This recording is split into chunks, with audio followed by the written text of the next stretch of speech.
1, 2, 3. Баршаңызға ассалаумағалейкум, Олыс ММА, Абдрахим. Өзімді кішігірім таныстырып кетейін. Не о чем, да? Че, братишка. Лучше Жаслан бастасын деп ойлаймын. Жас толк. Да, Жаслан бастасын, мен потом өтейін. Сегодня здесь собрался звездный каст молодых блогеров и начинают представлять. Өзім таныстырып кетейін бе? Сначала Абдыр таныстырайын, соңында өзім таныстырайын ба? Ты в конце. Все хорошо. Да. Сен баста, потом мен алып кетемін. Ассалаумағалейкум. Бізде бүгін жас толк подкасты. Бізбен бірге жас сарапшылар, жас жаңа буын. Бізде Абдыр Олыс ММА. Баршаңызға ассалаумағалейкум, Абдрахим, Олыс ММА. Өзім жайлы қысқа айтып кетейін. Мен Абай облысы, Аягөз қаласынан болам, базам еркін күрес. Бұл тек бастамасы. Бәріне сәлем, байланыста Сабина, инста парақшам Сюбаши. Мен интерьер, журналист, кәсіби жауынгерлермен интервью түсіремін. Ассалаумағалейкум баршаңызға, мен Қызыр Жігер, кәсіпқой боец, жаңадан бастап жатқан Найза реалити қатысушы, Жакс Академия мүшесі. Мен Жаслан Next Fight Instagram парақшасының жүргізушісі, ММА эксперт, журналист, Маңғыстау облысы Жаңаөзен қаласынан болам. Ал біз бастаймыз. Бізде Найза 81 турнирі, билеттер солдаут болды, толық арена. Перебью. Өткен подкастта сендер спорт жасағансыңдар, Самандар мен Қанат туралы. Барлықтарын Қанатқа қойдыңдар, барлықтан, төртеуіңде. Мен ойым бұл жекпе-жекті Қанат ұтылмады, жалпы өзім ойым. Бұл жекпе-жекті ол ұтты. По факту проспорили же. Енді правда или действие таңдаңдар, кім правда, кім действие таңдайды. Ал мен бастайын, өзім действие таңдайын. Давай, действие болсын. Действие бізде қызық болсын. Аха. Сен ше? Ладно, сол ғой бізде. Действие? Онда қазір мен Самандардың телефоны бар менде. Қазір WhatsApp-қа кружок жазамыз. И сендер каждый пару слов комплимент айтасыңдар оған. Бой туралы, немесе личный какой-то комплимент, сондай действие сендерге. Жақсы. Қазір біз кружок жасаймыз да, сосын под конец подкаста примерно бізге жауап береді ол. Так. Дайынбыз. Соңында айтайын дедім, негізі мен Самандар ұтады деп үлгермей қалдым. Өйткені мен негізі ойлағам Самандар по-любому выиграет. Мен де сөйтіп ойлағам. Самандар, здравствуйте. Мы сейчас находимся на подкасте Жас толк. В общем, мы играли в правду или действие. Тут ребята все поставили против вас. Теперь они хотят пару слов вам передать. Самандар, ассалаумағалейкум. Красавчик, мықты жекпе-жек болды прям. Күткендей болды конкретно. Красавчик. Да, не айтайын. Красавчик, брат. Құтты болсын жеңіс. Ассалаумағалейкум Самандар, Жаслан Next Fight. Жеңісің құтты болсын. Кана деп іздеп жүр екенсің. Бірақ жеңісің құтты болсын, әдемі жекпе-жек болды. Алдағы енді титулдық жекпе-жекте осындай жарқын жеңіспен жеңіс тілеймін. Бірақ Тамерлан ұтып қоятын сияқты. Опять против вас ставят. До конца. Я за вас болела. Короче, сіздің жауабыңызды енді күтеміз. Тима по-любому ұтады. Я задела микрофон. Нормально ма? Все. Все, ары қарай жалғастырамыз. Әріптестер, енді неден бастайық? Төреханова Ажат, енді жалпы өз ойым, бұл жекпе-жекте қарсыластық болмады. Бұл жекпе уже мен білдім де алдын ала ал кететін. Қарсыластық болмады. Жаңа айтып кеткендей, осы Ажаттың кішкене киімі білмеймін, что-то маған өзіме лично ұнамады бар ғой. Кішкене бір киімі ма? Менде бір енді көптен кейін бұл ұйымдастырылып жатқан қыздар арасында жекпе-жектердің бірі. Бірақ бір басты сұрақтардың бірі, Ажат ханым шынымен де жауынгер ма, кәсіпқой? Сол менде сұрақ, себебі кәсіпқойда жекпе-жек өткізген деп айтылған, бірақ бір жекпе-жек барысында бір бәсекелестік көрген жоқ. Возраст еще 30 жаста ғой енді. Бірақ короткое уведомление шыққан ғой негізі. Өйткені Айгерімде 2 апта соперник болған жоқ, мен оның дайындығын көргем Дартимда. Негізі, менің личный ойымда, маған қызық қой енді қыздар төбелескен ғой. Айгерім негізі клеткада басқа адам вообще. Өмірде оны өзім таныйым. Өте нәзік жан, бірақ клеткада хищник қой, хищник. Режим зверя қосылды. Режим зверя қосылды ғой. Қалай болса да, Айгерім молодец. Қалай күліп төбелескен ғой ол. Оның үстіне отырып күлген ғой, примерно. прикол ұстап прикол ұстап, иә, ана секунданттарына қарап, сол күліп. Секундантқа, еще судьяға, реферилге бәріне қарап шықты. Мен Қостанайда болсам, маған да қарап шеді. Бұл жерде енді Төреханова әуесқойда енді тәжірибесі мол болғандықтан кейін де кәсіпқойда бір өзін сенімді сезінді. Алдағы уақытта тағы бір мықты жауынгермен көрсек қызықты болады деп ойлаймын. Ол өткені әлем чемпионы Имовтағы, иә? Багажы көп қой, любительский төбелескен, қаншама любительский бойға шыққан, мен естуім бойынша. Еще Панкратионнан әлем чемпионы жадаспасам ше. Негізі мен ойымша бұл жекпе-жекте алдын ала уже көрермен де білді, әйгерім алып кететін негізі. Мен де білдім, негізі сомнение болмады менде. Жоқ, бірақ қатты ойнап күлуде, ойнап төбелесуге де болмайды, өйткені бұл бой сенсация болуы мүмкін. Бірақ уровень деген нәрсе бар да, жігер, бұл жерде ше. Уровень. Ты не мой уровень деген нәрсе бар. Тәжірибе, опыт, қарсыластық, по-любому. Бұл бойда, қара, сен андай да, мысалы, Айгерім ұтып атады, мысалы, екінші раунд қолы тартылып қалуы мүмкін, газировка или сахардан бір бірақ по-любому бар ғой жігер бұл жерде ше. Есть понятие, уровень бар ғой. Ол өзі айтқан ғой, мен уже, у меня есть опыт, мен уже көріп тұрмын қандай соперник екенін. Уже изначально білгем, что мен ұтам деп айтқан ғой ол негізі. Бірақ енді бұл жерде де түр алдамшы болуы мүмкін ғой, қарсыласты менсінбей шығып, бір соққы шешіп кетуі мүмкін да. Сол себепті де толыққан бір дайын болу керек. Тура салады. Қалай болса да, әйгерім құтты болсын. Енді алдағы жекпе-жегін күтеміз, содан кейін айтуға болады, қандай ниетте қанды бой көрсетем деп жүрген осы қыз, енді күтеміз келесі. Келесі жекпе-жек Нияз Каримсаков пен Бақытжанов. Енді бұл Ниязды лично өзім танимын.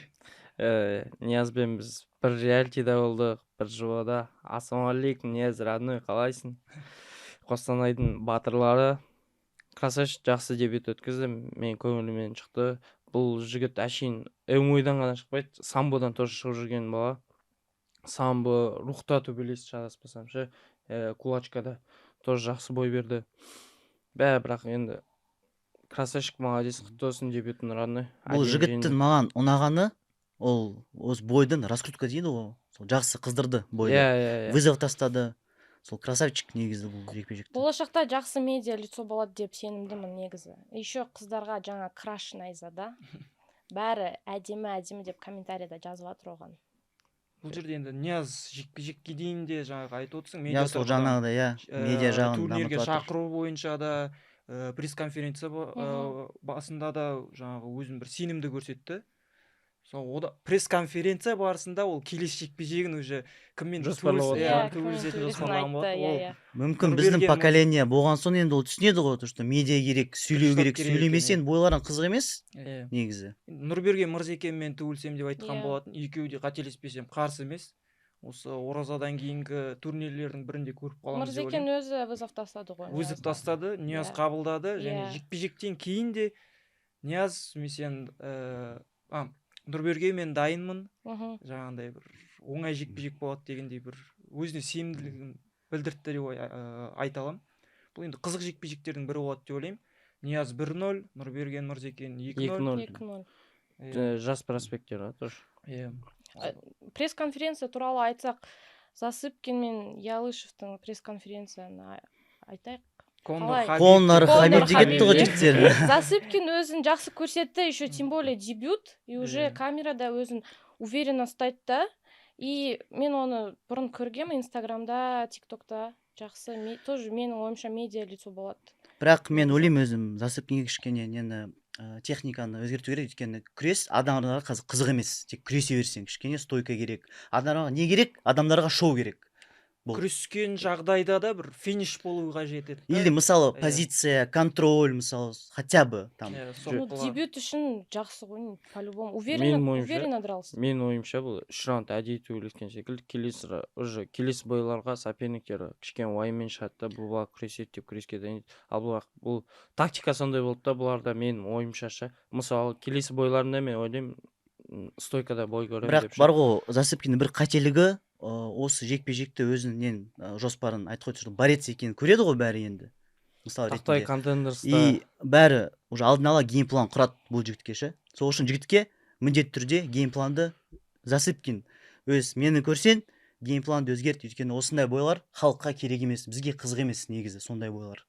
Жо Абдырш адасасың сен. Жоқ, Енді Тақтай ол контейнерста мен бұл жігіттің несін көргенше Стойкасын ба? бірақ оның салмағын қара, ол 77 төлеседі ол қателеспесем, иә иә. жеті Бұл салмақ әзір мясорубка отыр бұл салмақта.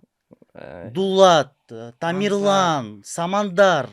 Бұл Ансарова. жігіттерге енді тек күреспен алып кете алмас бұл жігіттерді, кішкене бұл геймпланды алдағы өзгерту 2 керек. жылдықта, бұл алдағы 2 жылдықта көбісін көреміз ғой родной, көреміз көбісін бұны. сезбейді. Бұны Иә, көреміз Я родной. тебе Я отвечаю, согласна Көреміз с ғой ним. родной. Вот, Уақыт өте родной, келе. я тебе отвечаю. Уақыт өте келе, Екі жігер, жылдай бұны бұл- көреміз. родной, если Бұл бір неден 2 өту керек. жылдай, 2-3 жылдай мына жігіт пояс алсашы, мен тоже шашым өседі. Көреміз кішкене ғой родной, шашымды родной, алып көреміз, беремін. көреміз. Аяқтайын деп айтатын шығар десең. Көреміз, Жо, көреміз жо. бұны. Нияз айтып еді, Бұны- бірақ что-то бұны дебют уақыт көрсеткен.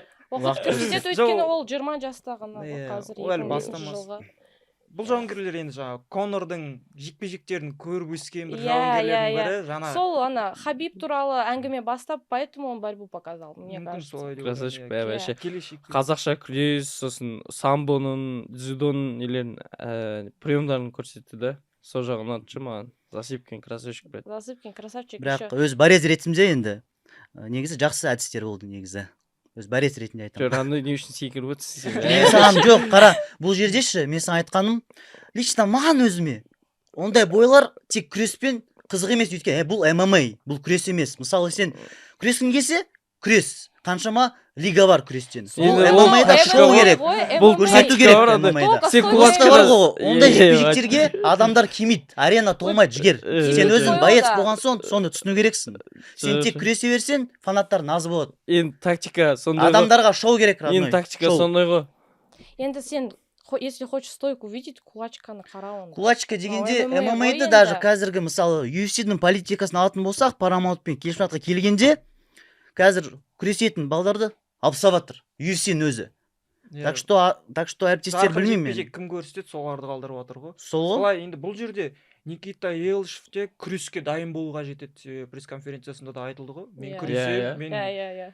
егер ол Засыпкинге күреске мүмкіндік бермегенде өз стойкада төгілсіп әдемі жекпе-жек көрсетуге болатын еді. Енді бұл Елшев те бір или Засыпкиннің Мен ойлаймын жігіттер осы бойда енді біз қорытындылық қорытындалық енді бір басқа бойға көшейік енді. Алдыда Иә, көп қызықты, иә, көп Иә. сөйлеген что-то осы енді бойда. бұл Амиров пен Ябудолла. Бұл енді Торғынбектің ММА-дағы дебюті. Негізі. Бұл жеңіл стәмін таппаған жауынгерлердің бірі.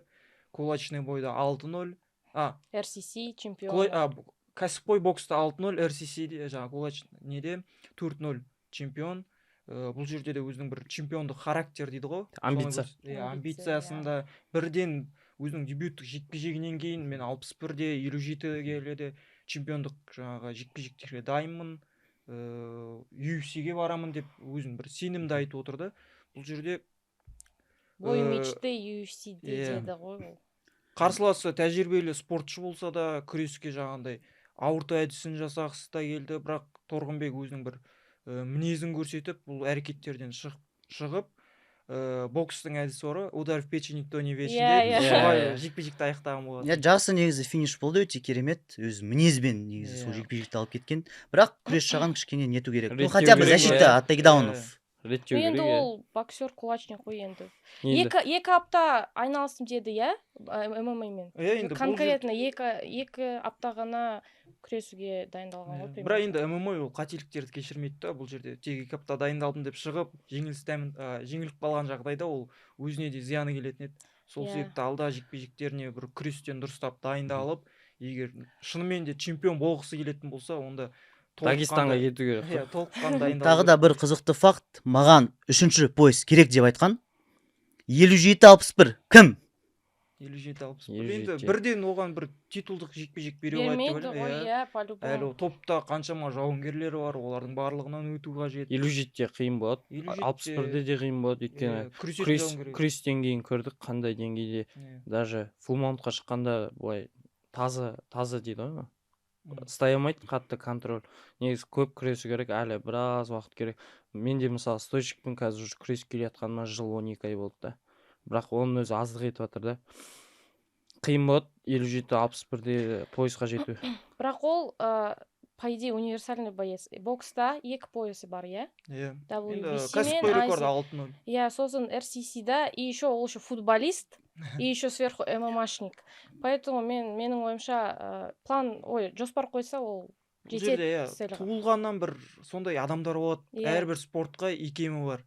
Футболға да, жаңа бокстан да өзін бір жақсы жағынан көрсете алады. Мүмкін Торғынбек те өзіне сенімді болып, күрес деңгейінде көтерем деп отыр ғой. Солай тез үйренетін шығар, мүмкін сондай бір өзінің қабілеті, қасиеті бар шығар. Күтеміз алда. Талант болса, сәттілік, бәрі болады ғой. құтты болсын. Еще сендерге сұрақ, мен өзім білмеймін. RCC-да оларда пояс емес, сондай медальон бар. Ол күшті көрініп тұр да, ол да. Әр жаңағындай промоушндарда біреулерінде перстень дейді, жаңа сақина беріледі. Топ-допта перстень. Ал RCC-де жаңағындай кулон ба, сол медальон ба. Енді ол әр лиганың өзінің ерекшелігі. Міне ол медальон болмаса біз байқамайтын едік. Иә, прям так выражался на нем. Басқа бір лигаларға да бір алдағы уақытта еске алу керек деп ойлаймын. И сосын қазір боецтарда сондай мода пайда болды ма, повязкалар ше. Қазір бар, вот Засыпкинда повязка болған, Амировта Бекжанда повязка бар. Иә, бәрінде, и там что-то написано. Вот сен өзің боецсің ғой. Соны айтсай соны, не үшін тағады вообще? Ну, қандай ерекшелік білмеймін, не ерекшелігін. Но әдем көрінеді, есте қалады да зато. Мен мысалы өтірік айтпай қойын, дебютта Фанил Рафиковтікін Ноғай деген киіп шыққам. Ол маған Найза 56 турнирінде сыйлаған развивалкада. И оны мен Найза 58 дебюттық бойымда киіп шыққам. Соның энергиясын сезініп па сондай бір? Мен еще после боя тоже жеңдің ба? Иә, екінші раунд даже самбишмен жеңдік. Енді аурасы келді ғой. Иә. Фанилда мысалы аяқ қолмен жақсы жұмыс істейді, жақсы қимылдайтын боецтердің бірі ғой. Менде сондай болды да, бірінші раунд дебюттық бой, тем более аяқ қолмен жақсы қимылдап, екінші раундта соперникті шаршатып, самбишмен ұтты. Негізі әдемі ғой, сондай ерекше болып шыққым келеді. Мен мысалы алдыңғы подкастта айттым өзім, Яндекстің сумкасын тағып біреулерге бургер таратсам, зрительдерге, ол Қазақстанда болмаған, или самокатпен шықсан, или мопедпен айдап шықсан, тоже естен қаласың. Ертең сен медиана көмек береді бұл деген, сен лицоны жасайды, уже лицо жасалғаннан кейін сен мысалы Саламброн кінап шықсан, Саламбро саған мысалы спонсор болады, контракт аласың деген не ғой, өте жақсы. Нұрбек аға айтқан ғой негізі, типа Саламбро флагтармен шықпаңдар. Найза қатысы жоқ. Иә, қатысы жоқ. Болса, онда шықпаң деп. Осы тоже турнирда Самондар Адидас кофтамен шыққан ше. Видеода замазали, а уже прямой эфирда үлгермеді. Енді прелимдардың енді соңғы бойы енді соған көшік. Айтып кететін бір жайт, жаңа айтып жатыр ғой, повязкамен шығады деп. Бір жерде Амир Торғынбек қателеспесем өзінің қаласының атауымен шықты. Арқалық. Қалғандары Засыпкин дейді, біреу өзінің прозвищесі есте қалады. Бірақ енді алдағы уақытта бұны бір жаңартып, өзгертіп бір басқаша қылып шығу керек деп ойлаймын. Себебі әрбір жауынгер уже солай фишкасы болу керек, иә, повязка. Бәрі бір-бірін қайталай берсе де. Әрбірінің таңдауын өзінде ғой. Бізде ең ерекше киініп шығатын боксерлар ғой негізі. Иә, оларда шапандары әртүрлі, шортлары, всякие разноцветные. Мысалы. Иә, ақ шапанмен шыққан. Кстати, байқадыңдар ма, Қытайдан барлық боецтер біздің қазақ жауынгері. Қазақ жауынгері. Нұрлан бар. Бірақ кішкене ауралары басқаша ма, сондай сөйлеу манералары да бөлек. Оларда аттары как-то по-другому пишется. Нұрлан Қытай тілінен Нурланг деп жазылады. Қытай енді жазылғанда басқаша жазылады ғой. Сол тікелей аудармасымен қойып қойған ғой. Бізде енді міне Сандибеков деп қазақша сол жазылып тұр. Оларда қытайша енді айтылған кезде басқаша айтылады атаулары, қателеспесем. Сондай бірдеңе ажат оларда. Бізге Нұрлан болса, ол Қытай тілінде басқаша, Нұрланг па солай болады. Купандағы Тайлун сияқты ғой. Бәріне сосын Муслим тоже бізбен реалитета болды. Абдухалимов. Біз пропустили вызов. Осы жаман қараш жекпе өткізе алдық қой жігіттер. Иә, Расиму Мирзаеву, что там вызов? Реванш па? Реванш, иә. Что думаете? Бір жыл өтті. Қазір Расим уже шетелде төбелесіп жатыр, по-моему. Қателеспейсіз. Юэй Warriors да қателеспесем. Соңғы жекпе-жегінде Юэй Warriors-та шыққан ол. Жеңіл қалды, Багичок. Бірінші раундта. Иә. Білмеймін енді, Жаманқараевқа бірден бір Расимге қарсы жекпе-жек өткізу бір қиындық қиын, тудырады. иә. Бәріне Осы сұрақ себебі жылына бір рет жекпе-жек өткізетін жауынгерлердің бірі Жасуден. Жаманқараев па? Иә. И Соңғы рет сол рекорды Қостанайда жекпе-жек өткізген. Осыдан бір жыл бұрын сол Расимге жеңілетін. Мгм. Сол Расимнен жеңілгеннен кейін тағы бір 2 жекпе-жек өткізіп, бүгін кеше ғана Қостанайда жеңіп, Расимге 2-2 өзіп тастаса, енді онда болды. бір сол жекпе-жек бір қызығырақ болатын еді. Ал қазіргі таңда бір тағы бір кемінде бір жекпе-жек өткізу керек және уақытынан бұрын жеңу керек деп ойлаймын мен. Әдемі осылай көрермендер бір есінде қалатындай. Енді бәріне сұрақ бұл жерде ше. Мгм. Осы Жаманқараевтың осы жекпе-жегін қалай бағалайсыздар жалпы? Ұнады ма жекпе-жек сендерге? Бразилецтермен жекпе-жектер маған ұнамайды, шынымды айтсам. Неге? Не үшін? Білмеймін, ұнамайды. Обычно бразильцы всегда ұтылады да постоянно. Уже сразу заранее білесің да біздің жауынгеріміз. Бразильцы ұтылады деп Жеңеді. тұрсын, бізде Большинство, жеңіл да. салмақта Майк Большинство. Линхарес пояс тап тұр, бразилец мысал ретінде айтып Иә. жатырмын. Ну, ол исключение болып тұр да просто. Так, 80% бразильцтер бәрі ұтылады деп Жоқ, бұл санаймын. жерде енді Барлық рекорды да лигалар. 5-1 бұл бразилиялық жауынгер.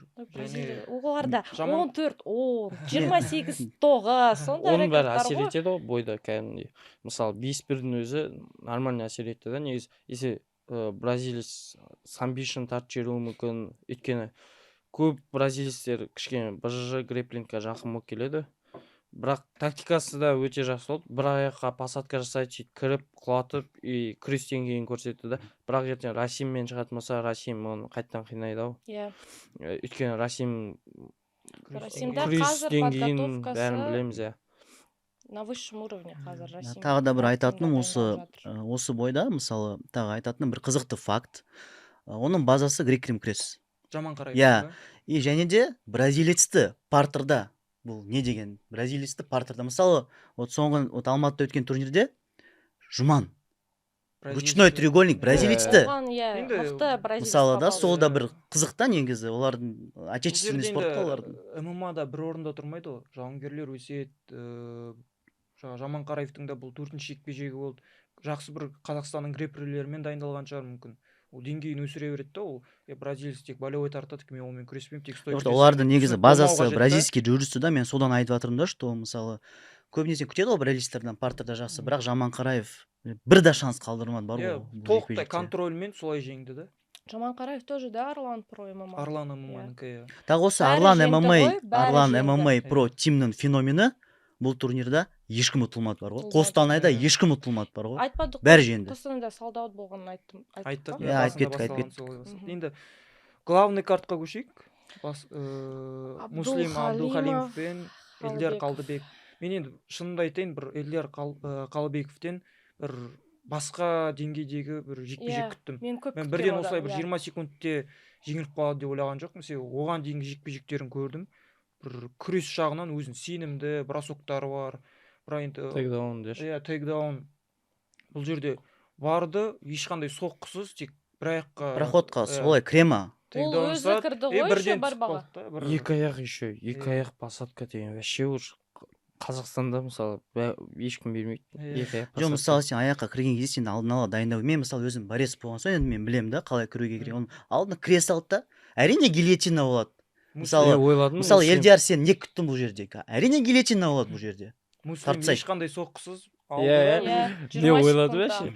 Өзіне 20 секундтың ішінде сыйлық келді ғой. Сол Еще мен ойладым, былай сталды ғой. Гильотина таза сталмады да ол ше. Через руку сталды да, мен ойладым, қазір Эльдар шығатын шығар деп ше. Бірақ білмеймін, еще андай басады, қол береді, сразу екі аяққа кіреді. Ол вообще болмайды негізі Эльдар. Ешқандай соққы болғанда жоқ.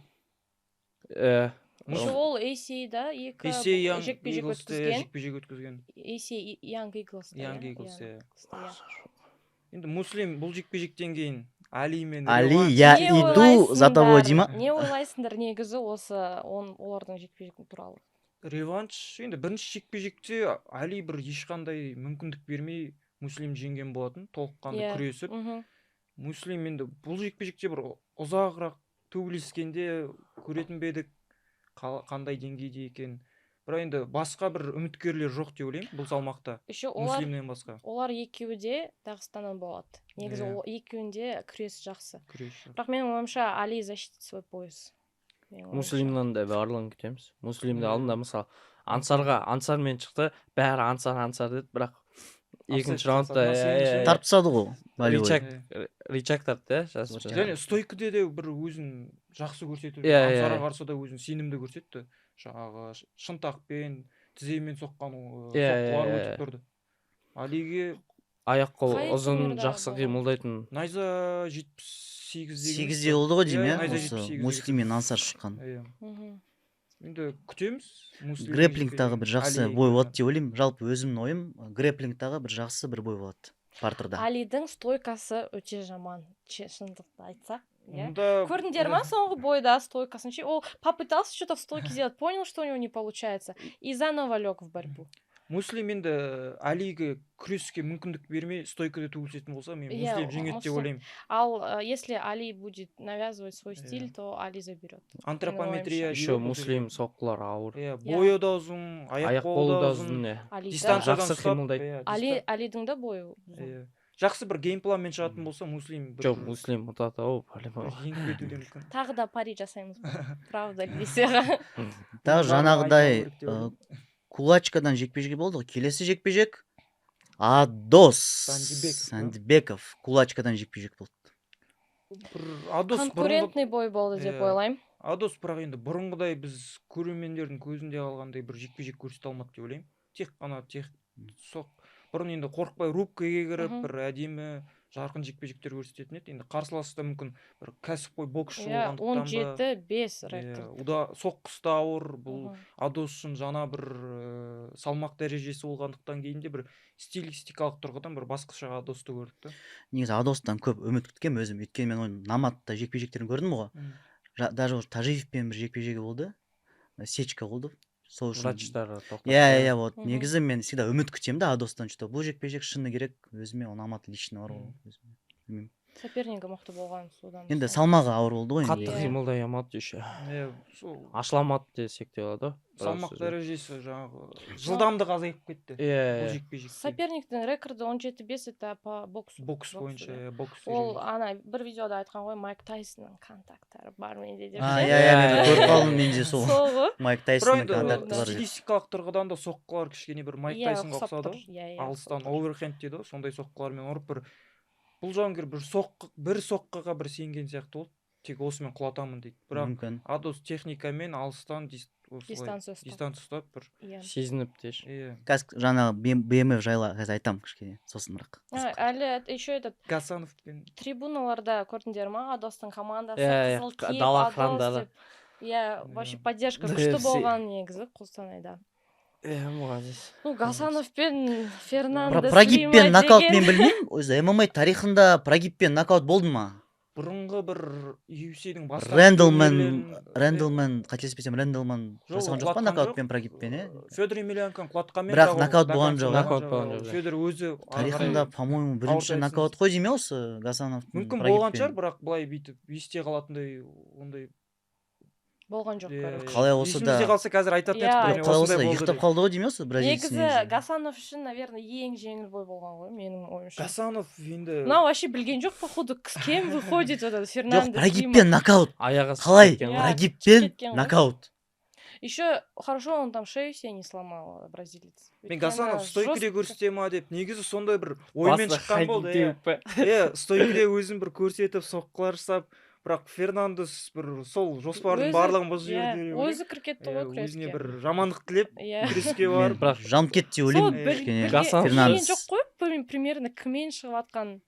Короткий уведомлениемен шыққан ғой тоже, иә? Гасанов енді соңғы жекпе-жегі болды, бұл найзадағы өз белбеуін босатып, жастарға мүмкіндік беріп жатырмын деді. Жастар жайлы. Сендерге тоже сұрақ, кім негізі, кім лайықты осы поясқа енді? По-вашему, Самандар, Тамерлан. Как раз таки жастар жайлы. Тамерлан Саралапов. Тұрсыновпен жекпе-жегін, финиш, ТКО.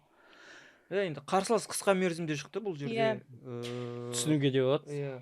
Бірақ қарсыласты жаңағы бразилец құсап қателесті деп ойлаймын. Күреспеу қажет еді Тамерланмен. Стойкіде өзін бір сынақ көру қажет еді. Бірақ тоже тәжірибесі жақсы. Негізі сол қарсыластың сол Алаш Прайдта Шымкентте шыққан болатын, Туран Орда FC залында дайындалады. Негізі мықты жігіт өзі былай. Тақтайдың ученигі Қожа Ахметтің тренері деп білем, если шатаспасам, тоже Қызылордадағы қаласынан болады бұл кісі. тоже танимын Тұрсынов па? кезінде, иә, Қожа Ахметтің тренері, бұрынғы. Ағайы ма не сонда? Иә, шатаспасам егер. Негізі тәжірибесі өте жақсы, Саралаповпен әдемі тейкдаун істеп сөйтіп жатыр еді. Бірақ сол жерде кішкене контроль жетіспей қалды деп ойлаймын мен өзім. Әшейін тейкдаун қазір ММА-да шешпейді менің ойымша. Қазір контрольға барынша контроль жасайсың, соперник шаршатасың. И если соперник шаршаса болды дальше стойкада. Мүмкіндік жаңағы жекпе-жек аяқтауға бір тырысу керек қой бұл жерде, финиш іздеп. Тағы да салмақ жайлы айтады кетсем, 77-те Саралапов өзінді жақсы сезінеді, байқасаңдар. Иә, бірінші рет шықты ма 77-те? 77-те, иә? Негізінде И сразу 2 минуттағы финиш болды бір ғой. жекпе-жек бұрын өткізді, қателеспесем. По-моему, не. Өзбекстандық жауынгер Омар Тілекеев дейтін ба? Бәрі айтып Бірақ тұр ол бірінші рет. под запись болғасын, ол қатты есте қалмады ғой деймін ол жекпе. Бірақ 77-те енді Мүмкін. кәдімгідей жақсы көрінді менің ойымша. Когда 70-те болған кезде мысалы Тимур мен бойын қарағанда, мысалы кішкене қиналып, былай салмақ тастағанда. Весовонка сияқты. Қиын сол. Восстановление жағы қиынға соғады. Пресс-конференцияда айтты ғой, даже осы салмақта ол пресс-конференцияда күліп отырған, Көңіл күйі жақсы. көңіл күйі жақсы болған, весогонка жақсы өтті деп айтқан ғой ол. Иә. Ну, Саралапов, білмеймін, мен үшін краш болды ғой, осы турнирдің крашы деп айта аламын. Жо, Нияз ғой краш. Саралапов. Ал енді Бос па? Что-то 3 әйел туралы әңгіме болған ода примерно. ал енді жігіттер, келесі жекпе-жек өмір деген рух, намыс. Рузматов пен Құрмағамбетовтың жекпе-жегі main event. Бірлігіміз мықты болсын жігіттер. Мен осы бойда айттым ғой самандар ұтады деп. Негізі Канский мен үшін ұтылмады негізі ше. Негізі Канский еркек бар ғой осы. Намыспен, рухпен до конца бар. Мен Найза сол Кананың нокдаунға жіберетін видеосының астына өз пікірім жазып кеткен болатынмын. UFC-де Нейт Диаз болса, Найзада Қанат Құрмағамбетов Канский фестиваль. Енді ол шығу, жекпе-жек өткізу, бір Қанатты уақыттан манерасы бөлек. Қалай ол сөйлеседі, білем, ол бандит сияқты сөйлеседі деп ойлаймын да мен. Пресс-конференцияда қалай сөйлескен ол. Камераға қалай өзін ұстайды. Батыстікілер сондай не? Иә, сонда кішкене бандиттар сияқты ма? Жо, бандит деуге келмейді, бандит деуден манера общения. Манерасы кішкене ұқсайды сондай бар. Және өзде баспасөз конференциясын айтқан болатын жаңағындай. Бізге трэш-ток керек емес, біздің өзіміз трэш-токпыз деп. Жекпе-жекте соны дәлелдеді деп ойлаймын. Кстати, если назад вернуться, Гасанов пен Фернандес Лиманың видеоның астында Шара Буллет комментарий қалдырған ғой, кстати. Не деп? Білмеймін, что-то на английском написал. Гасанов делай деп. Сондай бір тигр брат, сондай бірдеңе жазды ғой ағылшынша. Yo, brother, you're tiger. Негізі осы басты жекпе-жек, негізі main event десе main event болды ғой бұл жерде. Кәдімгідей 3 раунд бойы тоқтамай қарадық қой бұл жекпе-жекті. Қандай жекпе-жек болды. Өзінің жеңілісінен кейін бір жаңа формада, жаңа стиль болған Рузматовта. Барлығы енді мен жеке өз ойым керісінше болады деп ойладым мен. Кана күресіп, кім стойкада, мен де тура соң. Мен сенгем, бірақ сол тиді ғой, удары тиді ғой, дәл тиді ғой негізі екінші раундта. Самандар, оның пауза болған, иә? Бір қанаша төбелескен жоқ. 1 жыл 2 ай төбелескен. Оралу ғой Самандардың. Ол ноликін бұзып, кішкене депрессияға қалды ма, сондай бірдеңе болған ғой. Таиландқа кетті. Сол уже на этот бой голодный приехал он. Және салмақ түсіру жағынан да бір өзгерістер, өзінің бір дайындық барысында бір толықтай өзгерістер енгізген сияқты. Себебі 70-ке түсемін алдағы уақытта деп айтып отыр да. 70 қиын болады, 70-те конкурентке. Негізі бүкіл лиганы қарасақ 70-те кәдімгідей қызықты 70-те 77-те қызық болып тұр қазір. Бірақ 77-те мен Тима мен Самандардың бойын көргім келеді ше. Тоже әдемі бой. Тима дегенде 70-те айтып отырсың ба сен? Жо, 77-те Саралапов пен Самандар шықты. Енді шығады ғой енді олар. Осы бойды күтемін мен. Бірақ мен өзім ойым. Не дошли просто. Мен өз ойымша Саралапов ұтылады.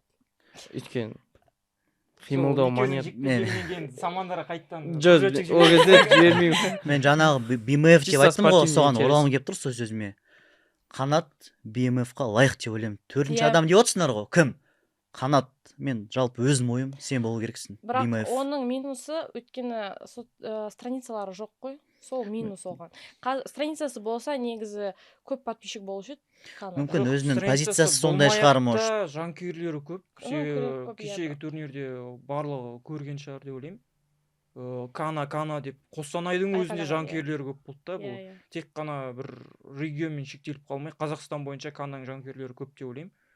Оның әрбір жекпе-жегі бір қызықты, бір Хейт туралы не айтасыңдар? Розматовқа өте көп хейт жазған публикацияларда. жаңағы Почему? күрес туралы деп па? Иә, жоқ, вообще негізі Енді қалай ойлайсыңдар, неге? Самандар енді барлығын есінде, жаңағындай ауыр соққысымен, өзінің нокауттарымен есте қалғандықтан кейін, жаңа ожидание реальность дейді ғой, сондай болды да көрермендер үшін. Розматов күреседі деп ешкім ойлаған жоқ бұл жерде. Шықты, жаңа тактикамен күресіп, солай жеңіске жеткеннен кейін де хейт болып отыр деп ойлаймын. Лайық емес жеңіс деп көп несе жазған. Лайық емес деп Деп айта алмаймын айтқан, мен. 3 раундта толықтай Мен алды жалпы бұл мен жекпе-жек. өзімнің негізі- ойым айтсам, Мгм. өзім ойым бұл жекпе-жекті менің ойымша Канский ұтылмады деп ойлаймын. Жалпы өзімнің ойымша бұл жекпе-жекті, өйткені оның намысы, рухы, білмеймін. Ол өзі андай персонаж ретінде білмеймін. Өзі маған ұнайды жоқ, осы қанаттың несі, рухы, айтқан бәріне сөздері. Ол білмеймін. Мен үшін қанат бұл бойда ұтылмады. И Білмеймін. BMF бұйырса 4-ші адам қанат болады деп ойлаймын өзім. Менің ойымша было до решения судей было понятно, что Самандар выиграет. Менің ойымша. Мен көргенде. Бірақ енді екінші раундтағы жаңағы соңғы 15 секунд дейміз ба, сол бір таңғалдық. Иә, Иә. концовка. Иә, Концовканы, концовка. иә.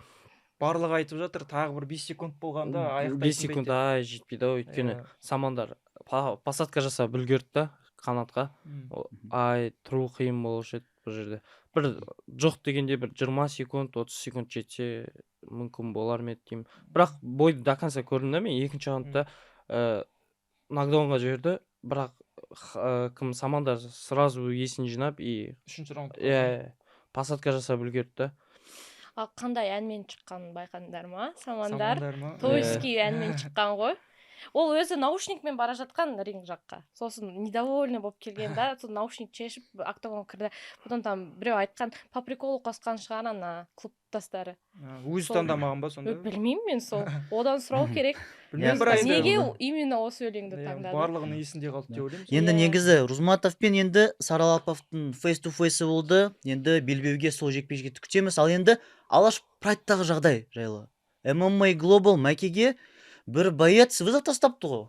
Что там? Жоқ, Мәкеден қандай боец болады, сами Вот подумайте. сол жайлы білмеймін Сами мен сол. подумайте об этом. Жоқ, бұл жерде кәсіпқой жауынгердің жаңағы спортивный блогер дейді ғой, соған вызов тастағаны бір Қате болды. қате деп ойлаймын. Қате, иә. Өз деңгейін түсіріп жатыр да бұл жерде. Сен кәсіпқой жауынгерсің, ол спортивный блогер. Спортивный блогер бір ол да бір жекпе-жекке шығып жүрген бір жауынгер болса екен, онда вызов тастауға болады. Логикалық тұрғыдан да бір дұрыс деп айтуға болады да. Ну, хайп получился же, главное. Менде боецтарға Бұл бір жерде обращение бар сонда, хайпты иә. Мәке алды деп ойлаймын. Менде ММА Global мүмкін, барлығы иә, сондай. Боецтарға бір айтарым бар. Мысалы біз, әріптестеріміз, иә. Біз қандай контент жасасақ та, біз сендер үшін жасаймыз бұны. Сендерді кемсітіп, задевать етіп біздің планда жоқ. MMA Globalға мен ойым бұл кәсіби жауынгер. Блогерге вызов тастау бұл қате деп ойлаймын. Просто- Өзімнің ойым білмеймін сол дұрыс. Мысалы, егер де өз сұрақтарың болса, звонда Мәке жүр, сөйлесіп сайық конкретно. Бірге бір болды. А Жоқ, оны ол көшеге- MMA көшеге- оны просто жоқ, оны бар ғой. Жоқ, Жоқ, оны ол просто MMA MMA Global саған вызов тастаймын. Бұл білмеймін, өзі боец Жоқ, ретінде бұл- түсіріп жатыр да, просто бұл жерде ше. Бұл енді өзінде. MMA хайп Global болып- просто кішкене рисковатый в каких-то высказываниях. Өзінің стилі ғой енді. Иә, Жоқ, не риск деп айтты айтады да, Мәке сонда? кейбіреулері Ол түсінбейді. боецке. Жоқ, оның бұрынғы бір жекпе-жегі бір әділетсіз өтті да, жеңіс соған берілді. Сол кезде бұл айтқан болатын, бұл қалай дұрыс емес қой деп. Содан кейін сол талқыланып осындай бір шешімге келіп отыр. Боецтің атын? Ерхан. Ерхан Ана брат. билеп шығады ғой оны. Иә, Қыздар иә. билеп жүреді бар ғой. сонда. Ерхан брат бұл жерде енді әркім өз ойы бар. Мен де мысалы айта аламын, мысалы сен сол бойын көрсем мен де сөйтіп айтып жүрмін, бірақ мен ол бойын көрмедім да. Айтамын мен саған, брат, YouTube блогерлерге атылмай ақ қой, Мәкеге, басқаға. Олай болмайды, чисто біз бойды қыздырамыз, сендер үшін реклама жасаймыз бұл жерде ше. Кішкене түсінікпен қараңдар. Иә, біз қазақ ММА-сы осы дамысын Өссін дейміз ғой. Спортшыларды танып, медиа тұрғыдан да бір көмегіміз тиісін деп, сол үшін еңбек етіп жатырмыз. Осылай подкастты да жүргізіп жатырмыз. Сол себепті бір спорттық журналистерді бір Жерден алып жерге салады. Олай вызов тастау дұрыс емес. Бізбен деп дос болсаңдаршы кішкене. Сөйлесіп, Иә, сөйлесіп наоборот, контент бізбен жасаймыз дос ғой. болу керек, Жақсы жағынан иә, кішкене иә. келісіп, нормально. Сосын одан бөлек кеше Айга Global турнирі өткен болатын грэплингтен. Бекзат Қапашев. Ай, Бекзат жарадың сен, Иә, Бекзат. жиырма Ай, тоғызсың. жақсы, красавчик. Қазақстанда номер 1 грэпер деп айта аламын. Қазақстан болғанда, енді Қазақстанда 100% номері бір грэплерлердің бірі, өз салмағында. Әлемдік деңгейде де топ 3-ке кіреді десем, мен қателеспеймін. Өзінің деңгейі күннен күнге өсіп жатыр. Қарсыластары да мықты. Бекзат Қапашев та Марсельмен болғаннан кейін бірақ таныдым. Бұл жерде уровень болды кішкене разница, өйткені енді Бекзат Қапашев енді бұл әлемдік деңгейде шыққан грэплер. Ал Марсель бұл Ресейде шыққан, бірақ білмеймін, мына жерде деңгей басқа. Бекзатта деңгей жоғары Марсельден, енді мойындау керек. Енді алда күрестеріне сәттілік тілейміз Бекзатқа. Одан Жеңіс бөлек құтты. Сергей Морозов та күрескен болатын, бірақ енді өкінішке орай жеңіліп қалды. Бұл енді біздің еще Нұрлан Наврузов. Нұрлан Наврузов Ол Әзербайжан атынан шыққан сияқты, қателеспесем. соны түсінбедім мен, неге негізі Қазақстанның Нұрлан Наврузов Потому что екі команда жарысқан ғой, Әзербайжан, Қазақстан, екі команда друг против друга. Ары қарай келесі турнир ол Zero Ground. Асланбек Бадаев пен Сулянов Анатолий. Жақсы қыздырды бар ғой сол бойды, жақсы қыздырды. Бірақ күрес барысы бір қызықсыз болды. Ничья деген білмеймін, қалай ничья 8 минут күресті ма, 11 минут па? Білмеймін, ничья бір қызық ничьясы. Ничья, осы турнирде 11 күрестің ішінен 9-ы ничья болды. Қызық екен. Біздің Серик Разгалиев шыққан тоже ничья болған. Бұрынғы Найзаның 77 келі салмақтың экс-чемпионы ол. Жауынгері. Ол жауынгердің де енді күресі ничья болды. Енді басты бір әлемдік ММА-дағы келетін болсақ, ПФЛ. Саламат Избулаев. Тағы бір қызықты факт. Рейтинг жаңартылды. Топ 5, Топ 5. Біз осы бой алдында салмақты ұстаған кезде Нұрбек Абдрахманов спарринг партнермен сөйлестік, эфирде отырдық. Ол айтты, салмақ жақсы, бәрі өзін жақсы сезініп жатыр. И Саламат та маған айтты, камераға қарапшы, нормально, алға Қазақстан депші. Мен оған қарапшы, өзім де кішкене уже мына ұтатшы, по-любому шығады да. И шықты. Хесус Пинедо енді сен де ойлайсыңдар, мешок деп, бірақ ол нормальный жігіт, ол этот PFL-дің экс-чемпионы. Гран-придан бармайды ғой. Негізі мықты жігіт болды, бірақ осы бойда енді комментарияда жазып жатыр, Ислам Махачевпен шықсын, аумам, Ислам Махачевті айырады деп. 56-та шығып жатыр ғой. Солай жазып жатыр комментарияларда. Сондай олардың уже скетч эдиттарды жасап тұр да TikTokта. Бұл жерде салмақ дәрежесіне келу керек, екі салмақ дәрежесі айырмашылық.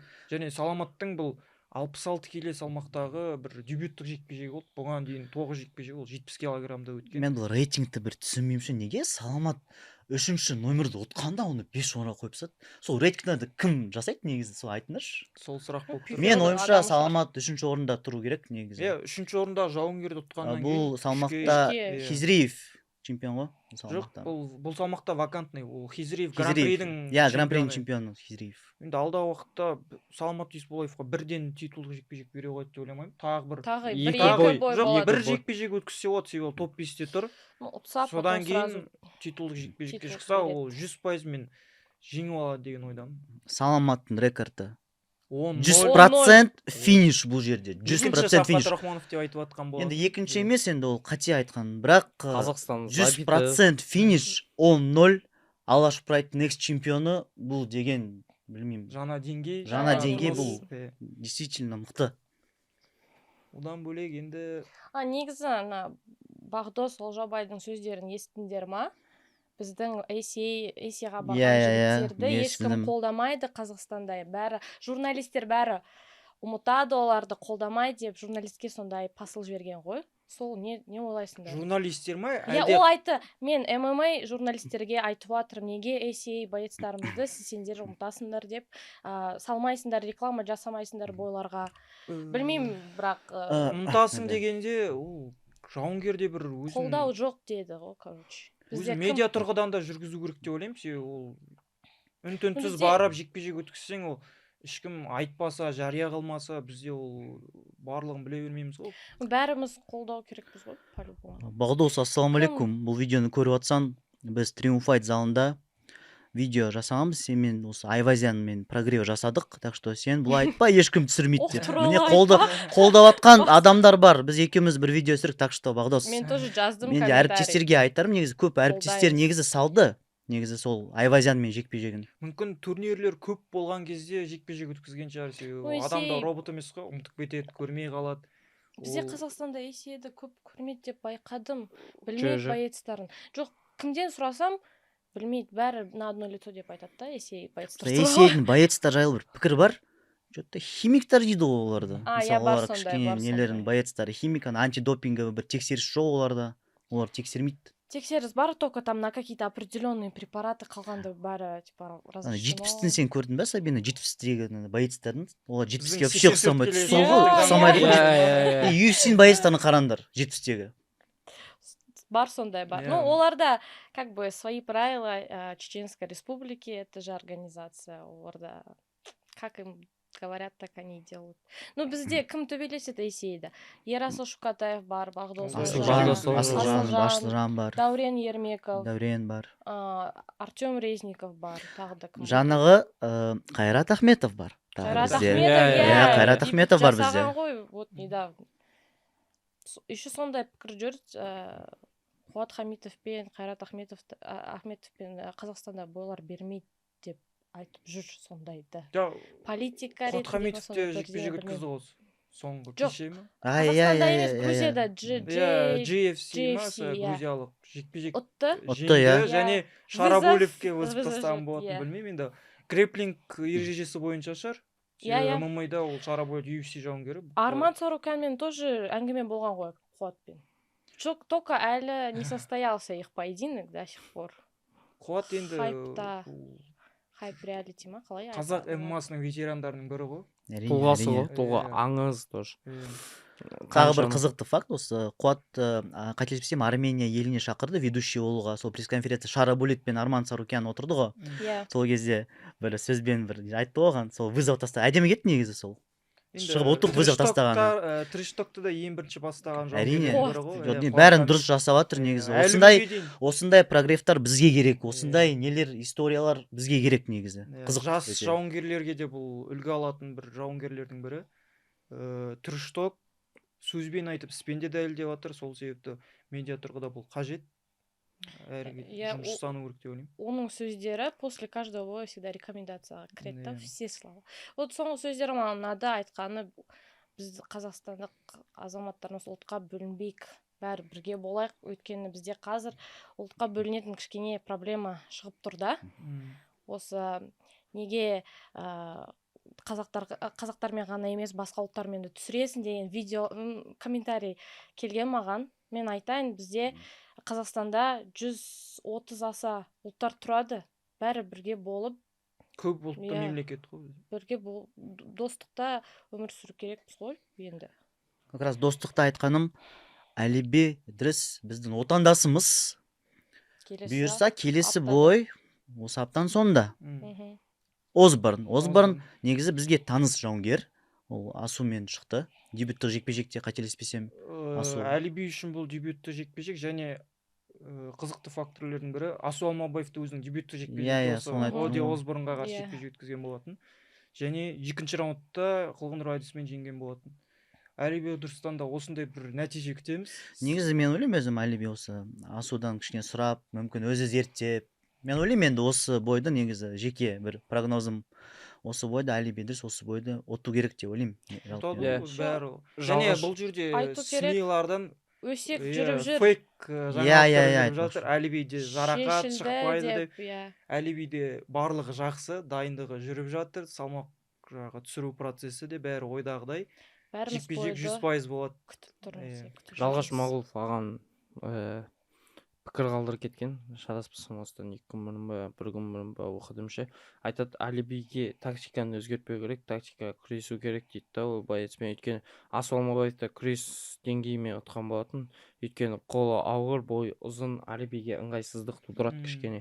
Сол себепті күрес күтемін мен енді больше. Әлибидің күресін білеміз, қандай деңгейде екенін. күрес деңгейде дегенде соңғы тафтағы финалында бір жекпе жек болды ғой, мен керісінше бір айтайын, мен Жоқ. ол бұл жекпе жекте сабмишнмен ұтылды, бұны мойындау керек. И біз ойлаймыз ғой, мысалы Алиби шығады, Осборнды мысалы күреседі и сабмишн алады, бірақ Осборнда дайындалып жүр ғой, ол көрді оның нелерін, осал тұстарын, иә, көрді. И мен ойым Алибиге, білмеймін, өзім ойым, осы бойда стойка дау керек, өйткені мүмкін күресте енді Алиби мен Асуның күресін салыстырсақ, Асуның кішкене күресі мықтырақ. Қалай болса да мықтырақ негізі. Бірақ Оди Осборнның да бір күресі бір жоғары деңгейде Вау дейтін емес қой.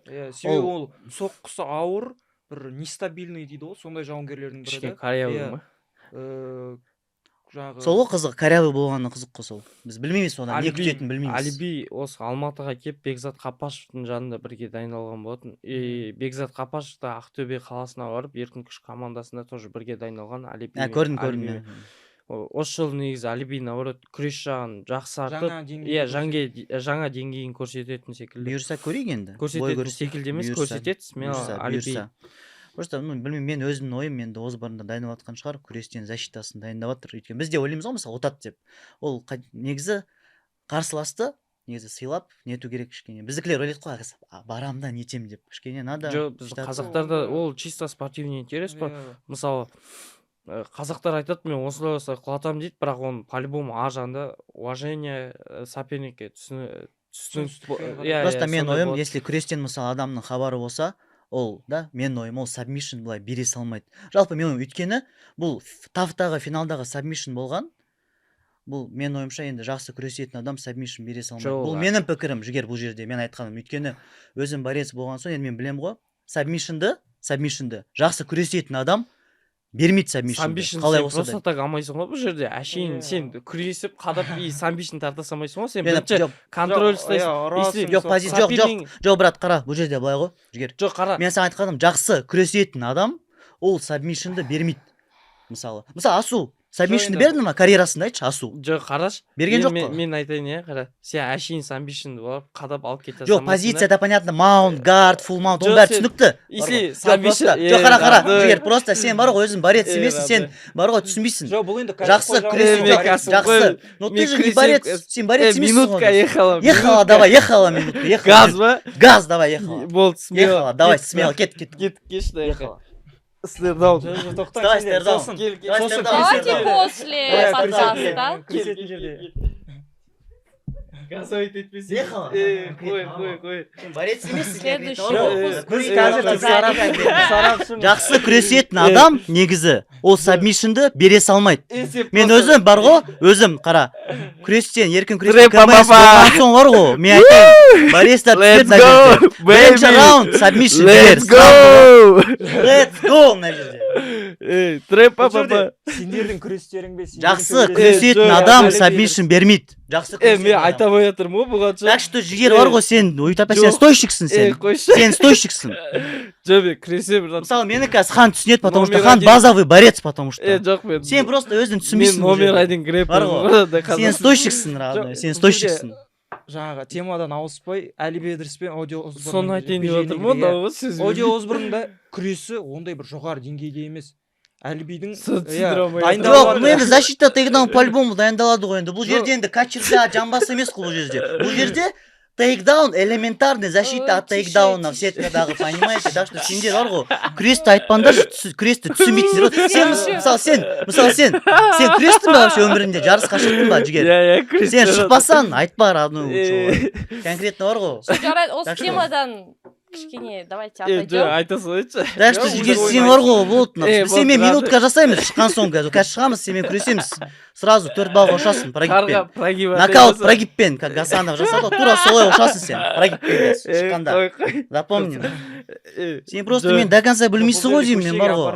Короче, ладно, все, көреміз ғой қазір, минутка вот қазір, минутка. Көреміз ғой қазір. Короче, мынандай ғой, мысалы, Алиби просто так тейкдаун жасап, самбишін тартпайды ғой. Бұл жерде контроль деген нәрсе бар ғой. Мүмкін 5 Просто мен саған айтатыным, Жігер, бұл жерде қара, мысалы қара. Біз қанша қара, смотри. Мүмкін вот Озбардың өзі мысалы. Просто мен айтып атқаным, то что негізі, мысалы, Асудың и Алибиннің күресі разный уровень бұл жерде. Салыстыруға келмейді. Ол уровень келмейді. Нет, ну смотри, сен базовый источникқа айтпайсың ғой күрес деп, например. Жоқ, енді қара, бұл жерде Оди Осборнның Сен күреспейсің ғой? Жоқ, Оди Осборнның күресі біз жоғары деңгейде айтып отқан жоқпыз ғой. Оның да күресі әлсіз, себебі жеңілістердің бәріне келетін болсақ, ол клиент жаңа күресетін жауынгерлерге айтылған. Алибидің де күресі Просто сен қара списывать со счетов адамды нельзя, потому что сен мысалы ойлайсың өзің, например, да, то что вот мынаны алады алып тастайды, а бұл дайындалса көреді ғой. Сенікі дұрыс равный. Допустим, статистикаға жүгініп отырып та біз Оди Осборнның соңғы жекпе-жектерін анализ жасап қарап жатырмыз. Оның соңғы жеңілістерінің барлығы сол сабмишнмен жеңілген. Сол себепті біз жайдан жай бүйтіп ойдан шығарып, Оди Осборн бүйтіп сабмишнмен жеңіле қояды деп отырған жоқпыз. Оны біз толыққан анализ может быть разный. Соңғысын алатын болсақ, міне, Асомалбаевқа қылғындыру әдісімен жеңілген болатын екінші раундта. Джафер Филио бірінші раундта жеңілген болатын қылғындыру әдісімен. Ол тек стойкіде соққысы ауыр, ыңғайсыз. Жоқ, қара, мен ойым бұл жекпе-жекті айтатыным просто бұл жерде мысалы Алиби, если жақсы бір жұмыс стойкада, білемін, стойкада алады деп ойлаймын. Ата күреспен мүмкін Озборн кішкене нетіп тейкдаундар контрить етеді деп ойлаймын. Өзімнің жалпы ойым, и все. Сол теманы жаба салайық қазір. Мен осыдан айтып келемін. Оди Осборн ба? Қалай? Оди Осборн, иә. Оны білмеймін просто мен. Так бы я тоже с вами поругалась бы тут. Кім дейсің? Оди Осборн. Оди ма? Оди ма? Мысалы трипл G дейді ғой, кстати. Насчет трипл G. Жігер. G. Таныс па сол? Не? G деген. Саған таныс шығар, кажется, сол. Сен головкеде айтып отырсың ба? Жоқ. G. Нет. У нас тут свое землетрясение. Жарко, короче. Своя землетряска у нас здесь. Жо, нормально. Да, нормально. Жалғастырамыз землетрясение. Бірақ сәтті жасамаңыздар олай. Короче, бұйыртса Найза 82 турнирінде Майкке қарсы біздің жақсы айтып өлсейді. Жоқ, одан бөлек Найза жекпе-жек турнирлерде өткен болатын, осы записпен.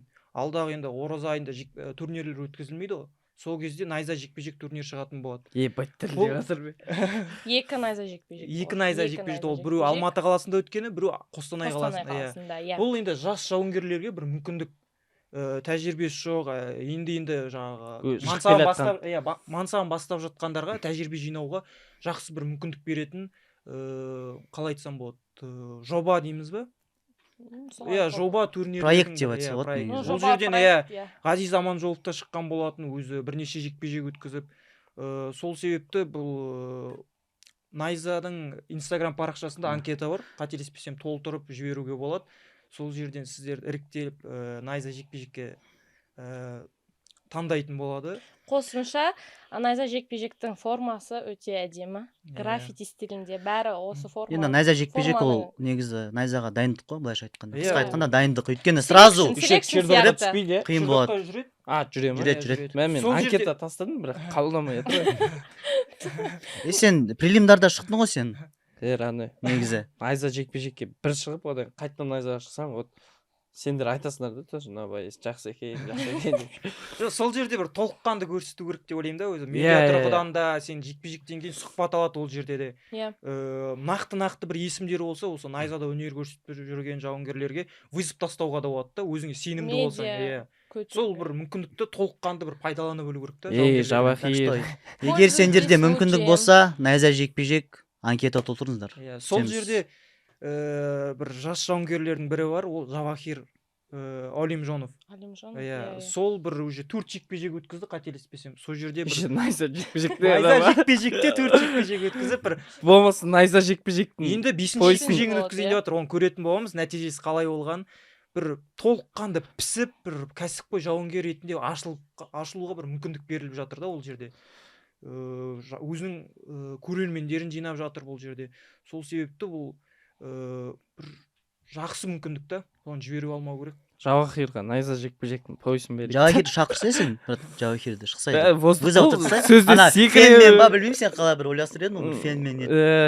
Оны лақтырасың, по-любому ертең шығам ой дейді да, ака кәпірма дейді да, жүреді сөйтіп. Байке, чон қыздар қайда, байке деп қоясың ғой. Және жаңағы найза 82 дедік, келесі турнирлердің бірі Сол жаңағы соған оралайықшы. Жансерек Жакс Жақсығұл ұлы. Мен Майкл тренерім, Рикардсқа қарсы. екінші әкем. Дайындық қалай жүріп жатыр ол? Дайындық өте жақсы. Қазіргі таңда біз план бар енді. Айтпай қойын бұл жерде қазір. Бірақ майкқа қиын тым болады. Өйткені майктың да бойларын көрдік, соңғы 5 жылда ұтылмаған, бірақ 2018-ден бері. Иә, бірақ жақсы сезбейді оны. 8 жыл ұтылмаған. 8 жыл, 5 жыл понятие растяжения ғой. Ол ұтылмаған деп айтып жүре береді, бірақ бұл бойда біз ұтамыз. Біз бұл 15 жыл күттік, бұл тарихи сәтті. Мен тренерім қандай жолдан өткенін бәрін білесіңдер. 6 поражение, ол 6 поражение досрочка ұтылмаған, еш уақытта 3 раундтық қанды жекпе-жектер көрсеткен. Бұл бойда да қанды жекпе-жек и поясты Алматыда алып қаламыз біз. Қазақстанда алып қаламыз жалпы поясты. Тағы бір мәселе бар. Сендерге сұрақ, біздің поястар қайда, ағайындар? Бізде тек жалғастағаны октагонның поясы бар. Бұл да талқылайтын мәселе деп ойлаймын. Өйткені мысалы көршілес, мысалы көршілес елдерде, мысалы Қырғызстанда, кез келген елдерде, мысалы промоушндарда поястар бар. Пояс бар зарубежный. Менде UFC бар, ACA бар. Бір факт бар. Сонымен мен сіздердің жаңағы күмәндарыңызды жауап алам. Қырғызстан елінде өздерінің кәсіпқой промоушндар жоқ. Сол себепті олар шетелде өнер көрсетеді. Ал Қазақстанға келетін болсақ, Қазақстанда кем дегенде 3 промоушн бар. Оның бірі міне найза. Бұл жерде өнер көрсетіп, жаңағы шетелдік жауынгерлермен де жекпе-жек өткізіп, өздерінің тәжірибесін көтеріп жатыр. Сол себептің біздің Жоқ, бұл жерде сұрақ басқа, түсінбедім мен, қара. Біздің поястар қайда, сен соған жауап берсей? Біздің поястар қайда? Найзадан тіп-тіке UFC-ге өтіп жатыр. Сол үшін бізде барлығы найзада жүр. Ол бізде промоушн. Бізде қанша боецтар болды, қара. UA Warriors. Боецтар бізде бар ма? UA Warriors Брейвта боецтар бар ма? Бар, Диасерин. Қанша лига, сол сұрақ қойсаң, біздің поястар қайда? Біз енді аламыз ғой, брат. Просто бұл неге айтып жатқаным, өйткені мысалы жаңағы бұйырса біз енді сенеміз. Бұйырса апрельде пояс Қазақстанға келеді. Бұйырса Бразилиядан деген сеніміз бар. Жаңа пояс, осы поясты. Жақсағай, қай камераға айтайын? Анаған айтасың. Жақсағай, поясыңыз тұр, мен сақтап отырмын, айындамаңыз. Бұйырса академияға кіре беріске қойып қоямыз. Иншаллах, осы пояс бізге. Майкты примерно 3-ші раунд или 4-ші раундтың басы досрочка діземен ғой. Кстати, сендердің академияларында енді Триумфайт командасы жаттығады, иә? Сол туралы айтсай бірдеңе. Мен о жағын айтпай қойым, мен не емеспін, андай прогноз айтып. Жоқ, сондай слухтар жүріп жатыр ғой. Енді слухтар жүріп жатыр, оны мен шешпеймін, ол шешетін адамдар бар, ол жағы мен ештеңе айтпай қойым. Әлі ешқандай жаңалықтар жоқ, иә? Қатты енді қалай айтса болады, нақты араласқым келмейді ондай әңгімелерге. Білмеймін, енді үлкендер өзара шешеді деген ғой. Және жаңа найзаның осы белбеуін айта кету керек деп ойлаймын. Былай ұстаған кезде найзаны жоғары көтеріп ұстау керек. Қателесіп төменге түсіріп жатқан жағдайлар. Стрелка көрсетіп тұр ғой. Қай жаққа ұстаған керегін. Короче, былайынан ба? Найзаны былай көтеріп ұстайсың ғой. Жоғары. Әне, сол жағы должно быть выше. Жоқ. Былай ғой, короче. Үйтіп ұстау керек қой. Солай. Және соңғы бір хабарлардың бірі ол Фаниль Рафиков сәуір айында, қателеспесем 24 сәуірде Fight Nights'тың $1 миллион гран-приде полуфиналдағы жекпе-жек өтетін болады. Айтқандай. Опять этот Фаниль. Қайтадан сол Фаниль туралы айтамыз ба не? Қайтадан ораламыз ба не Фанильға? Айтқандай қазір $1 миллион ұтып, буду говорить, счастье не в деньгах деп. Андрей Гончаровқа қарсы реваншы. Кстати, Камиль Гаджиев айтқан маған лично, қазір Фаниль Рафиков ұтса, Гончаровты Павлодарда турнир болады. Шығар, наверное. Гран-придің финалы ма сонда? Соны түсінбедім, гран-при. Солдаут болады Павлодарда, сол турнирда. Павлодарда примерно по-любому солдаут болады. Басқа қалалардан келіп, бәрі келеді. Бұл жерде енді принципиальность бар дейді ғой Фани Иә. Ерофеевке. Бұрын соңында жеңіліп болған соң жаңағы Андрей Гончаровқа жеңу керек деген оймен иә, келеді. жеңу керек. Психологиялық тұрғыдан да бұл жекпе-жекке бір басқаша настроймен келеді деп ойлаймын. Себебі бұрынғы қателіктер, бұрынғы Фаниль мен қазіргі Фаниль салыстыратын болсақ, ол жер мен көктей. Иә. Қазір Қазір, Фаниль примерно, наверное, ораза айында Осетияға кетеді сборға. Ол сол жақта дайындалып. Иә, бұл жекпе-жекті күтеміз. Фани Ерофеевке жеңіс тілейміз. $1 миллион Қазақстанда күтеміз. Иә, Нашу казну надо пополнять. $1 миллион ол құшаққа сыймайды. Сосын жаңағы мынандай бір мәселелер болды. Мысалы осы Жансерікке айтып жатыр ғой, неге сен шетелде дайындалмайсың? Вот соны бір ашып жіберсең. Короче, қалай айтса Ашып жібер, давай, ашып. біз елдерге көрсетейік деп жатырық қой, көбісі жылайды. Аха. Спортсмендер, маған спонсор жоқ, маған анау жоқ, мынау жоқ. Бізде возможность бар, бізде өзіміздің тұрақты залымыз бар, өзіміздің дайындалатын Алматы қаласында үйіміз бар да. Үйіміз бар енді, дайындалатын жеріміз бар. Бүкілін осы жақта істейміз, и турнирді осы жақта болады. Вообще бізге қатты қиындық тудырмайды. Ал уже шетелге шықсаң, сен уже кішкене қиналасың, саған керек витаминдерді таба алмайсың. Ояқта мысалы ақшалары кейбір елдерде ақша құнсыз да. Сен ақшаларын түсінбейсің, не тілдерін түсінбейсің, ыңғайсыз болады. Ал біз осыны өз залымызда тұрып, Қазақстанда да дайындалып, Қазақстанда ұтуға болатынын көрсетеміз бұйыртса. А ты где бы хотел тренироваться? Негізі шетелде қайда? Қай елдерде? Білмеймін, даже ойланбаппын. Примерно. Сонда біз бұйырса 4 сәуір күні күтеміз, иә? Соны дәлелден, сенің сөзің дәлелден. Иә, Шетелге иншалла. шықпасақ болады, иә, негізі. Осы жерде Қазақстанда- елімізде дайындалып, Қазақстанда дайындалып, елімізде өтіп, ұтсақ болады. тауларымызда. Жігердің түсінігі былай Қазақстанда жекпе-жектерге дайындалуға қажетті құралдардың барлығы бар деп айтуға Иә. болады. Еще Күрес керек болса, соңғы күрес 3 бар. жыл Қазақстан ММА вообще өзгеріп кетті.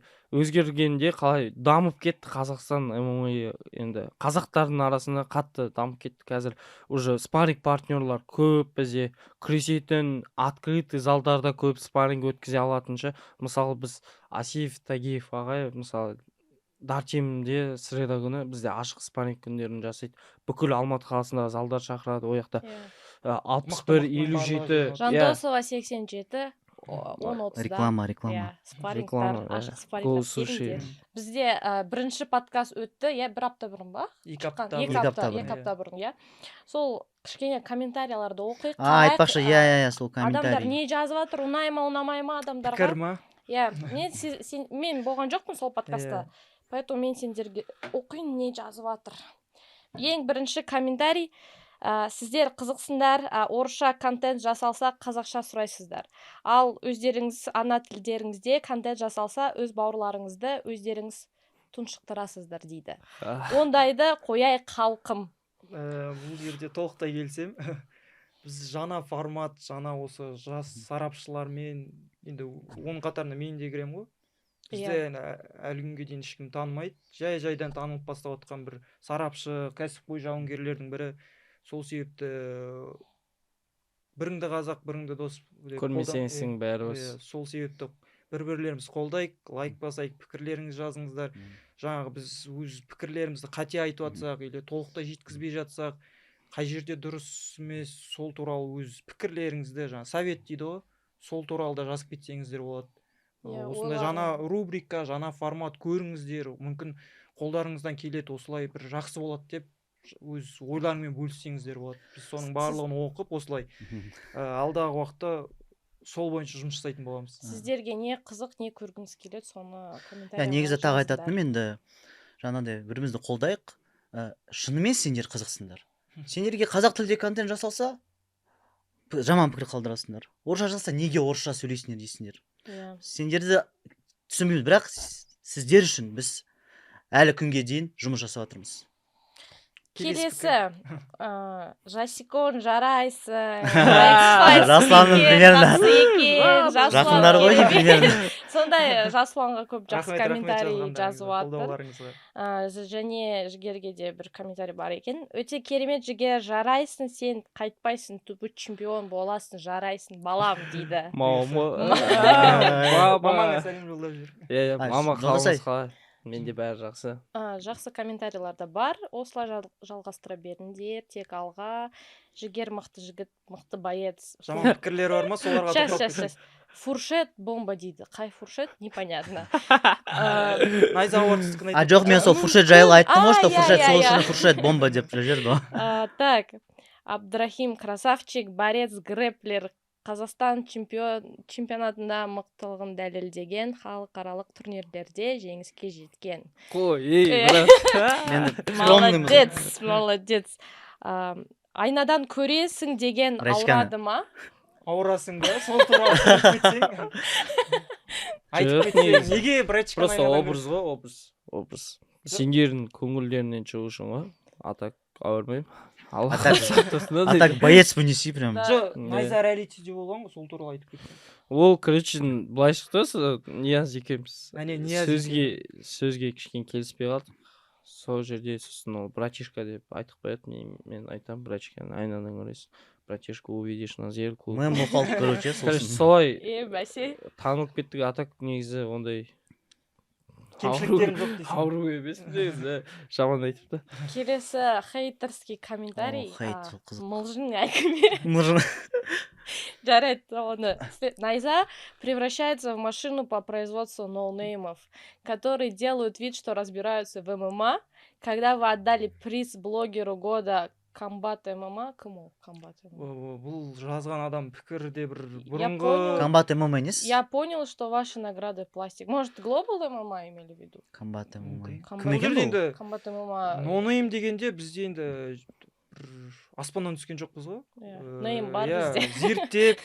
Зерттеп, Next Fight'пын жігер, Олысым, Сабина, сөйтіп зерттеп уже жаңа бренд болып жаймен бастап жатырмыз. Көрермендерге жақсы бір контент сыйлап жатырмыз.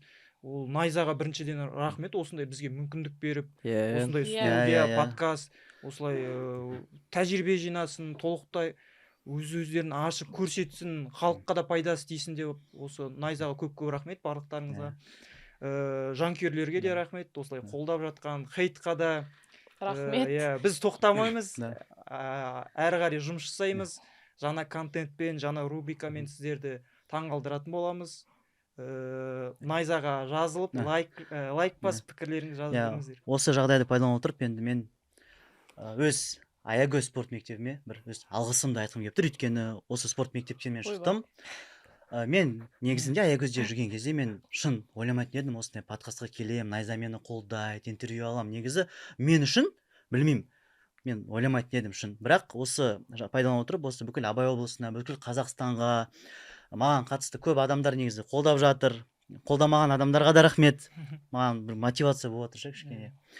Сол бәріне рахмет, Найза ұжымына рахмет. Енді бұйырса келесі подкастта өкінішке орай енді мен болмаймын, өйткені мен бір жұмыс себеппен көшіп жатырмын. Бірақ контент тоқтамайды, контент болады. Арнамызға жазылыңыздар. Сенің орныңа Герман бар. Герман бар, енді күтіңдер, енді бұйырса келеміз ғой енді әлі. Поэтому бәріне рахмет. Сабина, Жасұлан, Жігер, енді маған жақын болып қалдыңдар шынымен. Ты так прощаешься, как будто последний раз видишь нас. Мен жолға шығамын просто уже қанша вот так 6 сағаттан кейін жолға шығамын да, сол үшін мен былай жақсылап сендермен қоштасқым келіп тұр ше. Нұрбек аға, енді сіз бүгін жоқсыз, сізге көп рахмет. Көп деген қолдау бердіңіз, көп деген ақылдарыңыз айттыңыз. Бұйырса көресіз ғой бізді әлі. Бұйырса. Қашып баратсың. Короче, в общем, договоримся, короче. 61-ге түсір весь. Короче, договоримся. Газ. Ехал ұрғу, любой уақытта ұрғу. Let's go. Любой уақытта ғой, короче. Дайымыз ғой. 82-де қызық болады сен. Костюмге кел, радой. Дайымыз ғой, короче, любой уақыт ғой, любой. Негізі бүгін Найза аккаунтында топ-10 красавчиков Найзы деген публикация шыққан. Самый первый мен ғой негізі. Көрдіңдер ма? Үннік қалды оған, мен күтіп тұр едім. Негізі, вот мен как девушка на это по-другому смотрю, вот, ну, менің ойымша, но мен қазір қыз ретінде айтып тұрмын. Түріне қарап. Қой, ей, сен жігіт па деп отырмын ба, бұл жайды. Бірінші орынға мен Тамерлан Саралаповты қоям. Надо было в конце, да, наверное, сказать. Да, бірінші орын. Интриганы уже Иә. бұзып жібердің Да, мен уже в начале интервью сказала, Иә. Тамерлан Саралапов краш. Негізі осы Найза 81-де көп краштар төбелескен. Нияз Каримсаков, иә? Ол да краш. Ана кім аты Кенизбек Дулат, иә? Олар бір-біріне ұқсай ма, сондай бірдеңесі бар, ана Ниязбен ше. Сосын Санжар Тажиев тоже бізде топ ұқсап тұр Next Fight-пен. Санжар Тажиев Канский фестиваль. Соны обязательно топқа кіргізем. Қанша болды? 5 болды. Төртеу болды. Ал енді Сол, жетеді. осы подкастты бір қорытындап Самандардың видеосын көрейік. айтпақшы, иә, сол Самандар видеосын көріп, болды Так. подкаст тоже уже Кіріп уақыт. келмейсің мына есіктен былай бізге сен бе деп. Засыпкин Владимир на меня подписался. Машалла, Ой, красавчик. Я Байқа. Засыпкин Владимирді тоже топқа қосайық. На, Солай жақсы. болса. Солай болса. Тіркелген үшін қосайық. тоқа. Ал Самандардың Ал Самандардың несін көрейік. Потом вы вставите, да? В камеру не надо. Ага. біз өзіміз сәлем, қалайсыңдар балдар? Балдар, Қалдар қалай? Рахмет көңіл күйді көтергендеріңе. Қолдан келгенше негізі жалпы бұл жекпе-жекті жақсылап талқылау керек. До момента жекпе-жекке дейін болған оқиғалар, жекпе-жектен кейінгі әңгімелердің бәрі өте қызық. Маған өзіме ұнап жатыр. Не дейді? Өте керемет. Енді титулдық жекпе-жекке келетін болсақ, енді ол бөлек, оны тағы талқылау керек. Бұл жерде әңгіме ұзағынан болайын деп тұр. Сендерге сәттілік, чтобы біз сияқты жауынгерлерді қолдап отқандарыңа рахмет, өте профессионально дейді ғой. рахмет. Базар жоқ, базар жоқ. Жаңағы крашқа Самандар қосылады. Самандар краш сразу, да? Самандар номер один Сразу легенда. топ-1. Жаңағы өзі айтып кеткендей барлығы талқыланды деп ойлаймын. Болды, Иә. талқыланды бәрі. Жекпе-жек. Енді жекпе-жек алдында бойды қыздырып береміз. Сіздермен Самандар, бірге болған, иә. сіздермен болған Баста? Абдрахим Улус ММА. Сабина Сюбаши. Қызыр жігер, кәсіпқой боец, жаңа айтқан Найза реалити қатысушысы. Жасұлан Next Fight. Ал Найзамен, Жас Топпен бірге болыңыздар, қолдаңыздар Қазақстан алға. Подписка жасаңыздар, комментарий жазып, мені номер один краш деп белгілеп. Жазыңдар Кетіңіздер. комментарий. Крашты айнадан көресің. Қызыр жігер. Жана. Кеттік бойға. Всё. Let's go.